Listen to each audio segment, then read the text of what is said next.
Assalamualaikum warahmatullahi wabarakatuh. Sahabat beriman, pada video kali ini, akan mengisahkan sahabat Rasulullah Shallallahu Alaihi Wasallam yang bernama Abu Sufyan bin Harits, radhiyallahu anhu.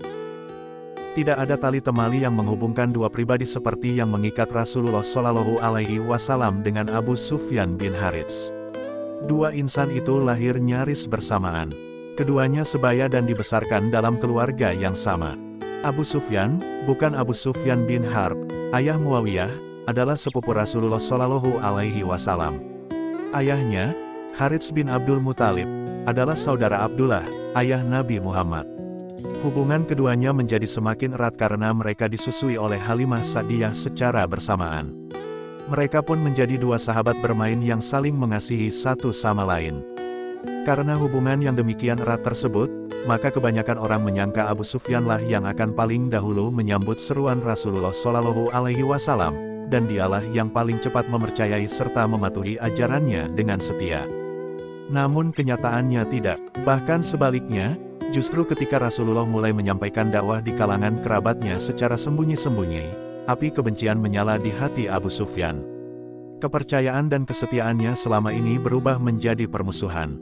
Hubungan kasih sayang sebagai satu keluarga, satu saudara, sebaya dan sepermainan, pupus dan berubah jadi pertentangan. Abu Sufyan adalah penunggang kuda yang terkenal dan penyair berimajinasi tinggi. Dengan dua keistimewaannya itu, ia tampil memusuhi dan memerangi Rasulullah yang saat itu mulai berdakwah secara terang-terangan. Bila kaum Quraisy menyalakan api permusuhan melawan Rasulullah dan kaum muslimin, maka Abu Sufyan pasti tampil di antara mereka. Lidahnya yang selalu menyemburkan syair terus menyindir Rasulullah dengan kata-kata kotor dan menyakitkan hati. Keadaan itu terus berlangsung selama 20 tahun. Akhirnya, Allah melapangkan dada Abu Sufyan untuk menerima Islam sebagai agamanya. Lalu bersama putranya, Ja'far, ia berangkat menemui Rasulullah di Madinah.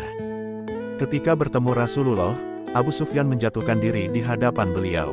Namun Rasulullah memalingkan wajahnya, tidak mau menerima Abu Sufyan. Ia pun mendatangi Nabi dari arah lain, tetapi Rasulullah tetap menghindar. Hal itu terjadi beberapa kali. Ini, setelah berlangsung beberapa lama, akhirnya Rasulullah menerima keislaman Abu Sufyan. Beliau bersabda, "Tiada dendam dan tiada penyesalan, wahai Abu Sufyan. Wahai Rasulullah, ajarkanlah kepada saudara sepupumu ini cara berwudu dan salat," pinta Abu Sufyan. Demikianlah, akhirnya Abu Sufyan memeluk agama Islam dan menjadi pelindung utama Rasulullah Shallallahu Alaihi Wasallam. Sejak keislamannya, Abu Sufyan menghabiskan waktunya dengan beribadah dan berjihad, untuk menghapus bekas-bekas masa lalu dan mengejar ketertinggalannya. Dalam peperangan-peperangan yang terjadi setelah Fatu Makkah, ia selalu ikut bersama Rasulullah. Ketika berlangsung Perang Hunain, Abu Sufyan tak mau ketinggalan dalam membela panji-panji Islam. Kala itu Abu Sufyan tengah memegang erat kendali kuda Rasulullah. Ia ingin berjuang di jalan Allah dan syahid di hadapan beliau. Maka sambil memegang erat tali kekang dengan tangan kirinya, tangan kanannya memegang pedang seraya menebas tiap musuh yang mencoba mendekati dan menyerang Rasulullah Shallallahu Alaihi Wasallam.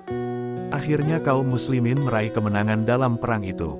Ketika suasana agak tenang, Rasulullah memandang ke arah sekitarnya. Didapatinya seorang mukmin tengah memegang erat-erat tali kekang kudanya. Rupanya, sejak pertempuran berkecamuk, orang itu tetap berada di tempatnya dan tidak pernah meninggalkannya. Ia tetap berdiri melindungi Rasulullah. Rasulullah menatapnya lekat-lekat, lalu berkata, "Siapakah ini?" "Oh, saudaraku Abu Sufyan bin Harits. Aku telah meridaimu dan Allah telah mengampuni dosa-dosamu." Mendengar ucapan Rasulullah Shallallahu Alaihi Wasallam itu, hati Abu Sufyan berbunga-bunga. Semangatnya kembali muncul, ia pun kembali bergabung dalam barisan kaum muslimin yang mengejar sisa-sisa pasukan musuh. Sejak Perang Hunain itu, Abu Sufyan benar-benar merasakan nikmat Allah dan keridaannya. Dia merasa mulia dan bahagia menjadi sahabat Rasulullah. Hari-harinya dipenuhi dengan ibadah, mentadaburi Al-Quran, dan mengamalkannya. Dia berpaling dari kemewahan dunia, dan menghadap Allah dengan seluruh jiwa raganya. Suatu ketika, Rasulullah melihatnya di dalam masjid. Beliau berkata kepada Aisyah, "Wahai Aisyah, tahukah kamu siapakah orang itu?" "Tidak, ya Rasulullah," jawab Aisyah.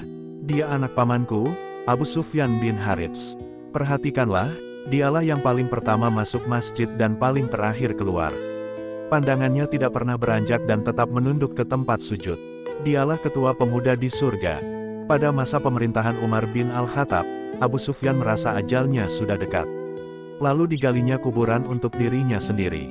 Dan tidak lebih dari 3 hari setelah itu, maut pun datang menjemputnya, seolah memang telah berjanji sebelumnya.